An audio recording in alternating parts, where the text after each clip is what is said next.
Okay, in this class, we will see what is machine learning.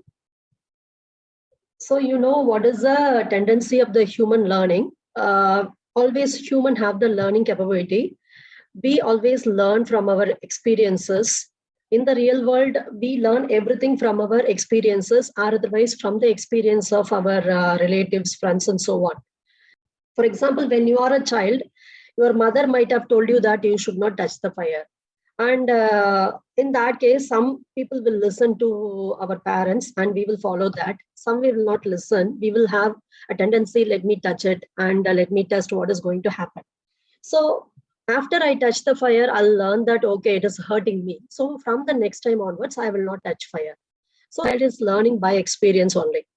And once the child knows that when I touch the fire, it will hurt me, second time, it will know that it is going to hurt. It will think twice before touching it one more time. Definitely, nobody will touch fire for the second time. So how the child is learning this? Some will learn by your mother's words, or some will learn by experience only. But anyway, we are having the learning capability, and everything we are learning from our experience. So this is the case with human. Also, when you are playing games like basketball and other things, we will make many attempts in the real world. In the first time when you are practicing, your first attempt may not be successful. Our aim is, now the aim is there to put the goal, but here it is not possible.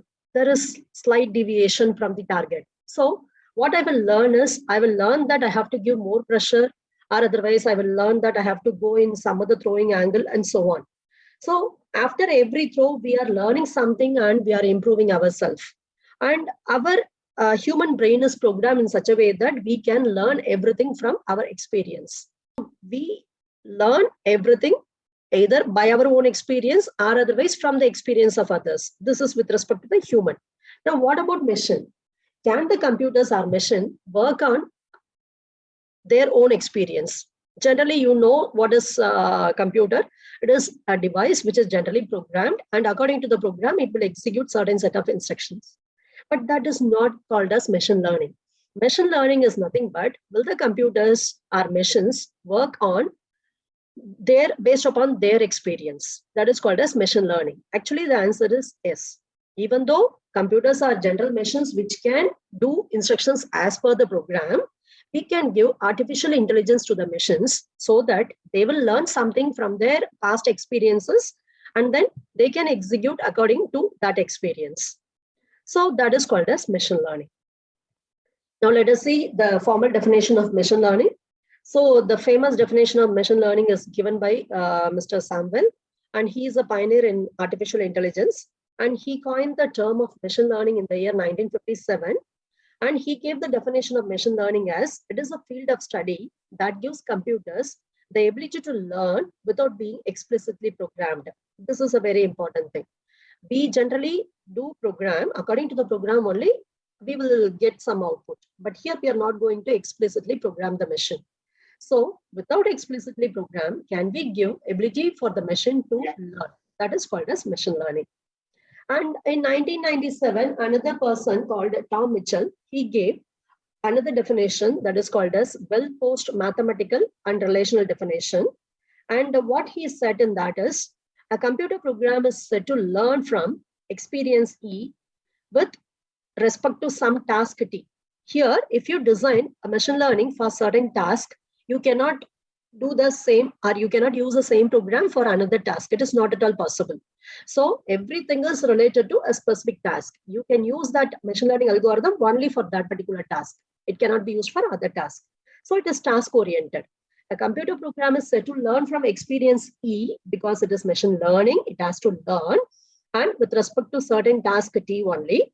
And always my aim is I have to predict the performance of the particular task. For example, when you write the test, we are predicting whether you understand or not with the help of your marks. Similarly, when the machine is learning, someone should predict it, whether it is perfectly correct or not.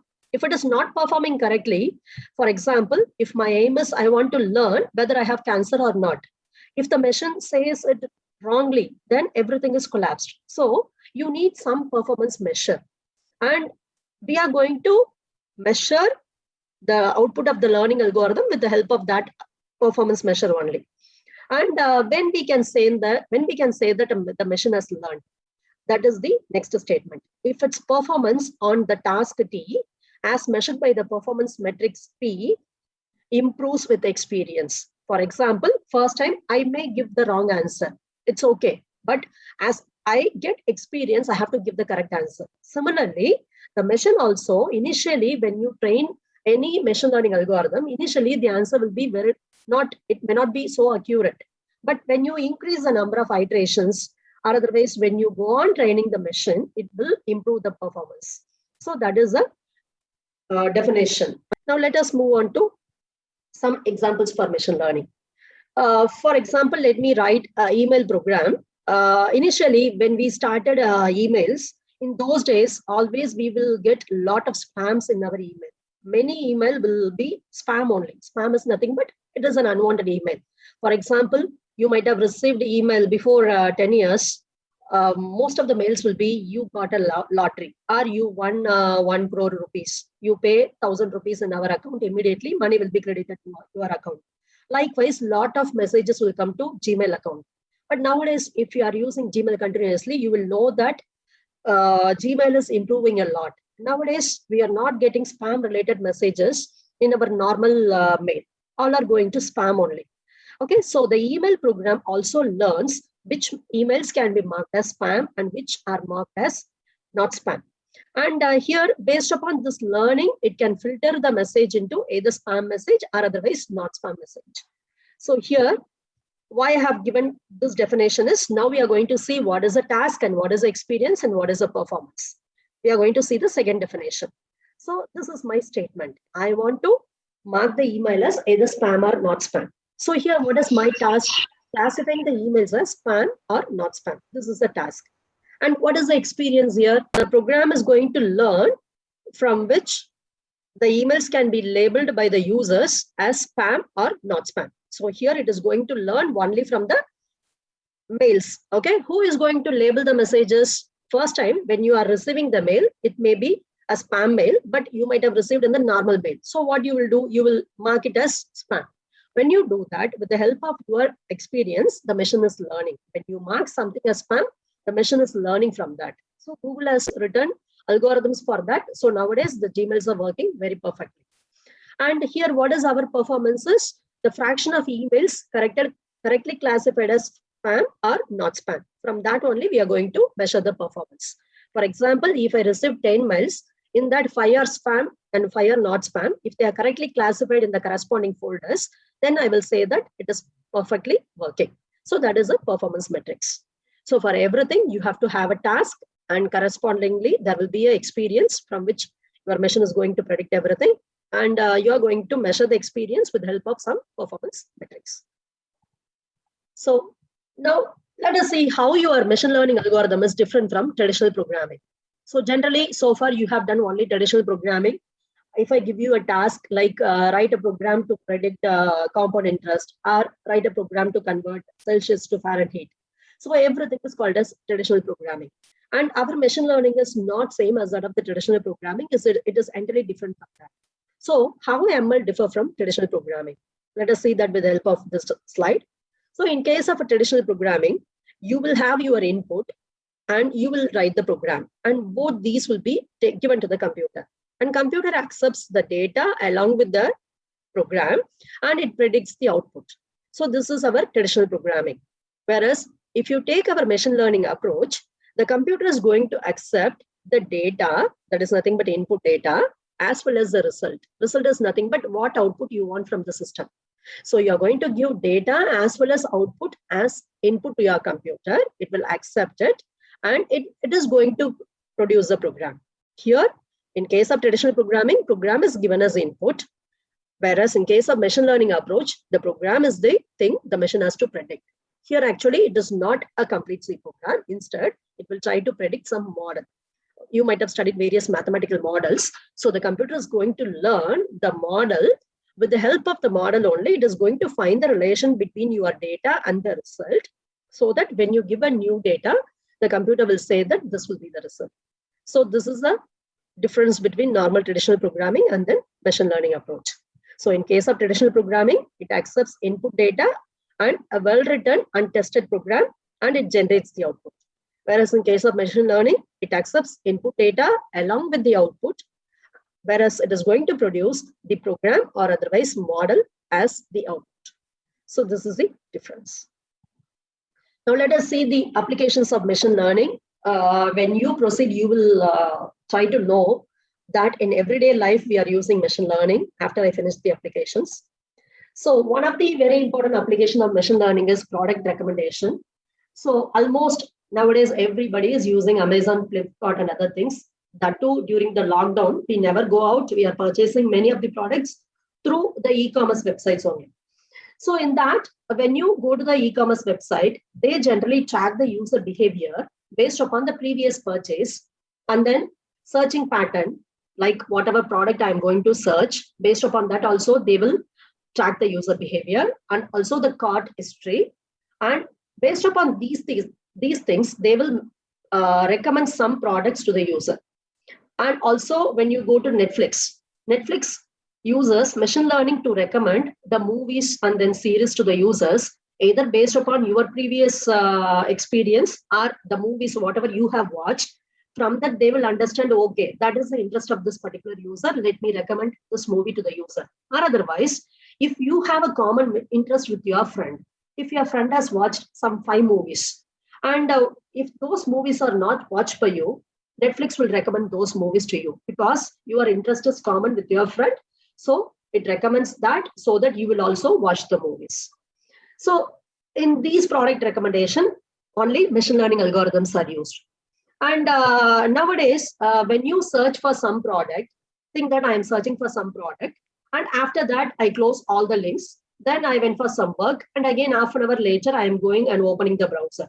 When I open the browser, automatically, even if I am not searching currently, automatically I will get an advertisement for the same product while I was surfing before half an hour. Okay, so how it is happening? Currently, I am not at all searching. I searched before some time. I closed everything. But now, since I search something, machine has learned that I am interested in purchasing that product. And then when I log in again, or when I use the browser, the same browser, it is going to recommend me that you have referred this product, so that when I get something like this in my screen, I will have a tendency that, okay, let me buy this. Okay, by applying these things, nowadays, all the e-commerce websites are improving their profit. So this is one of the important application of machine learning. So here, if you see this, these products I actually purchased, and it is showing me a message that inspired by your shopping trend. So when it is showing like this, after 1 month, I will see this, and I will also go for a second purchase. That is possible. As well as when you read a book, based upon your book title or something, Amazon will recommend other books to you. Okay, when you go through them, when you get a message, definitely if you are boring, you will make another purchase. So these are some of the applications of machine learning. A very important thing is product recommendation. Now let us see the other applications. The next important application is speech recognition. When you search, many of you might have tried this type of search in Google. Instead of typing the information you are searching in Google bar, what you can do is, in the text bar, you are not going to type anything. Instead, you have an option called search by voice. When you click this, you can speak anything. Like if I say that, explain machine learning, then immediately Google will accept my speech. It will recognize whatever I have spoken. Accordingly, it will be converted into text, and the information related to that particular data will be displayed to me. Instead of typing this is very useful. So if I feel lazy, I will not type it. I will simply click this. I will talk. Immediately, I'll be getting my answer. So this is Google search by voice, and it is using something called as speech recognition. And that is nothing but it is a process of converting our voice instructions into text. Instead of typing text, you are giving your speech as the input signal. And voice assistants are also using speech recognition technology. You know the famous voice assistants, Apple Siri. In Amazon, we have Alexa. In Microsoft, we have Cortana. Then Google Assistant also we have. All these things are accepting the speech signals as the input, and they will be converting that into text, and the machine will be giving the output according to our search data. So these are very famous voice assistants. And we have another important application, that is traffic prediction. Nowadays, we are using Google Map. When you use Google Map, it will show you the path, whatever you are searching for, with the shortest route. There may be many possible routes available, but it will always give you shortest route. Now in Ola, then Uber and all, they are using the Google Map only. You will say that go in this route, but the driver will say this is not the shortest route. This is the recommendation I am getting in my Ola app or Uber app. Okay, so always with the help of some programming, shortest routes are predicted, and they are given as input to the users. And also it is going to predict the traffic conditions. So nowadays you might have seen something like this. So in this we have blue color lines, then we have red color, orange color, and so on. So blue is the normal traffic, orange is slightly congested, and red indicates that the traffic is more congested. So how the traffic is predicted like this?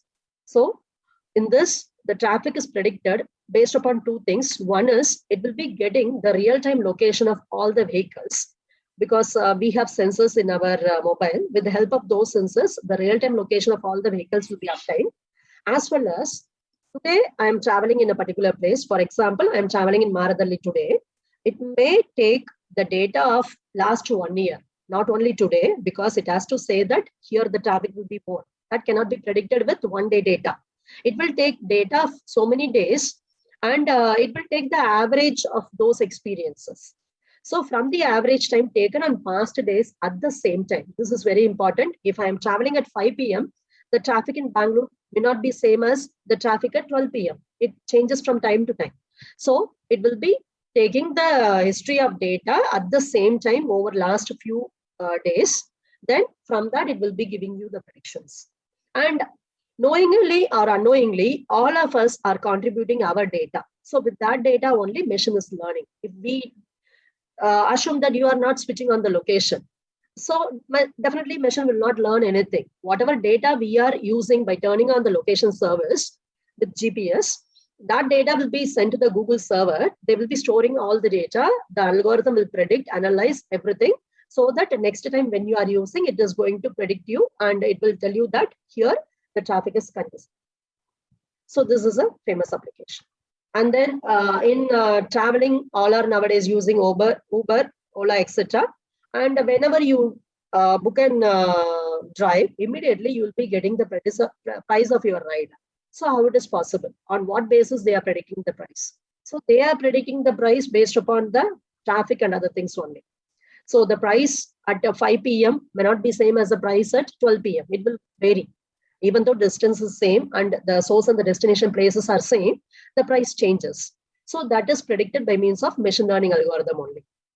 And also we will get, nowadays we are getting at what time your driver is going to arrive. It will say that the driver will arrive in 2 minutes or 1 minute. So how it is possible? Everything is possible with the help of machine learning algorithms.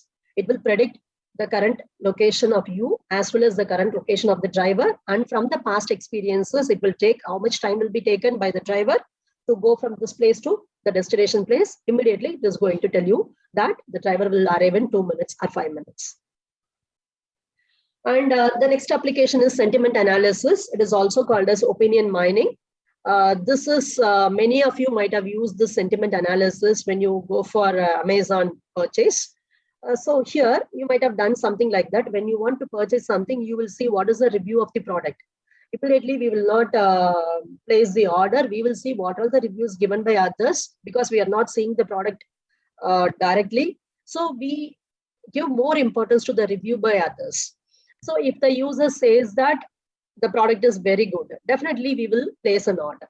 So this is called as sentiment analysis. So this sentiment analysis is going to use natural language processing, which is also known as NLP technique, and with the help of which we can determine whether the feedback given by a user is positive feedback or negative feedback or neutral feedback. So if the user is giving positive feedback, definitely whoever is seeing the feedback, they will try to buy the product. And this is generally performed on textual data, and it will help the business people to monitor the sentiment of the product by using the customer feedback, as well as from this, they will understand what the customer needs. If I say that the product quality is good, then they will understand, okay, we are proceeding in the correct direction. If I say product quality is bad, then they have to produce the product with good quality. So everything is the feedback given to the manufacturers. And if I say that if one of the sentiment analysis data is, I love the product, but the packaging was not good. Here, the user is satisfied with the product, but he is not satisfied with the quality of the packaging. So here it contains both the information. Something is satisfied, something is not satisfied. So in the sentiment analysis, we have something called as Affine word list that has so many words which are possible in the sentiment analysis text. In that, for every word, some scoring is given. The scoring can be either positive scoring or negative scoring. If the scoring is positive, it means that it is positive feedback. And for negative scoring, they are giving negative feedback. For negative feedback, they are giving negative scoring. For example, here we have two things. One is loud and the other is not good. So only these two are very important. Product, packaging, those things are not important to us. Our aim is sentiment analysis. We want to find the final feedback. So the words related to that are loud and then not good. So you have to see the Affine word list. For every word, there is a score. You have to see the score. Here for loud, the score is +3, and for not good, it is -2. So now I will combine these two scores, +3, -2. When I add these two, I'll be getting +1. So overall experiences, it is positive number. Therefore, the user is slightly satisfied. Okay, if I get a positive higher number, I will say that the user is more satisfied. So this is nowadays used to improve the business. And another very important application of ML is self-driving cars. So now it is the current trend, hot topic. So self-driving car is also known as autonomous vehicle, or otherwise a driverless car. It is also called as robo-car. It is nothing but it is a normal vehicle only. It is a vehicle, but it is having the sensing capability. It is going to sense with the help of so many sensors. What it is going to sense it will sense the entire environment. So I will sense how many, is there anybody moving in front of the car? And what is the current temperature, whether it is going to rain. So what are the obstacles I have in front of me? Everything will be sensed in this. And with the help of sensing, you can plan for safety ride. Okay. And here there is either little human is involved, or otherwise no human is involved at all. We are not going to give any input from us. So it is a driverless car. It is going to drive automatically. So the famous company Tesla, they are in this process. They are in the manufacturing of self-driving cars. And then in Google, we have Waymo also. So these are the most popular projects of self-driving cars. And these self-driving cars are using only the machine learning to train the cars, with the help of which it can detect the people as well as other objects while driving. So now you can see what all the opportunities we have in this subject. A lot of opportunities currently. And we can also predict the stock market with the help of machine learning. You might have seen many people who lost so much money in stock market. And also there are people who gain a lot and become millionaire in stock market, in investing in stock market. But the risk factor associated with stock market is more. Okay, so we need something to predict it. It is not possible for human to predict it accurately, because when you want to predict stock market, you need to analyze a lot of data. So nowadays, machine learning algorithms are playing a very important role in stock market. So the stock market prediction determines what is the future movement of the stock value in a financial exchange. And here, very important thing is you have to predict the stock price accurately. So if I predict it accurately, I can recommend that to the investors. They can recommend and they can get some profit from that. So that is also possible. And you can also use machine learning algorithms in healthcare. So these are all the current topics, trending topics. Nowadays, healthcare is using machine learning a lot. So it is using machine learning for so many things. Let me highlight a few important things. One is disease identification and diagnosis. For example, if you want to find whether a person is having brain tumor or COVID-19, or the person is going to get heart attack, everything is possible with the help of machine learning algorithms. So you can identify the disease. And as well as you can go for personalized treatment.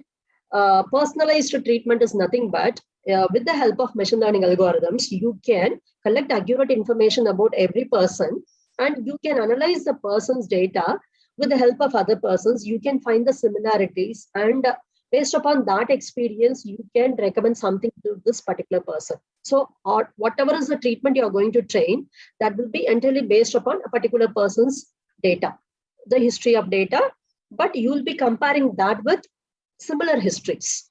Okay, so with the help of which you can give effective treatment for every individual. That is possible nowadays. And also you can go for drug discovery and manufacturing with the help of machine learning, because in drug discovery, if you know that this particular combination of drug is going to create this effect, that also you can analyze, and you can make make use of ML algorithms in that. And also you can maintain electronic records smartly by means of this machine learning. And epidemic outbreak prediction. Now, you might have seen the project title given by many students.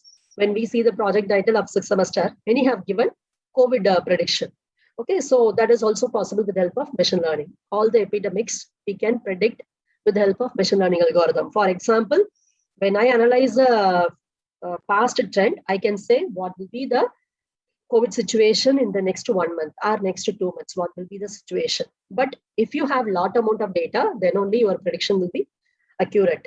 And we have language translation. This many of you might have tried. In Google, we have Google Translate. It is a website which will give you translation of so many languages. And it is going to generally help the travelers and the business people. For example, here I want to know what is the Hindi word for milk. So I will type, and when I select it, it is going to tell me what is the current translation. So this is also possible, which will be beneficial to all the travelers. And also you can use machine learning in image recognition and then object detection. For example, this is my scenario. I have a video. From the video, I have taken a particular snapshot. So in that, I want to find out wherever I have the cars. So if you consider this object detection, wherever you have a car, that program will draw a bounding rectangle over the car. So this is also possible with the help of machine learning. Then at this, I already told you, in email, to filter the spam, we are using machine learning algorithms only. And we can use machine learning in banking and finance also. Generally, nowadays, banks are using this algorithm to detect fraud. In finance, we have large amount of data. For example, consider the SBI. In State Bank of India, they might have a lot of data, because every transaction, they are storing that in the database server. And whenever a transaction is happening, it is scanning through the huge amount of transaction data, and it will identify whether there is any unusual behavior. For example, think that every day, if I withdraw the amount, I'm going to withdraw only 100 rupees or 500 rupees. Or at the maximum, I will withdraw 1,000 rupees. Suppose all of a sudden, if I withdraw 50 crores, then it will identify that there is something, because it is not my usual behavior.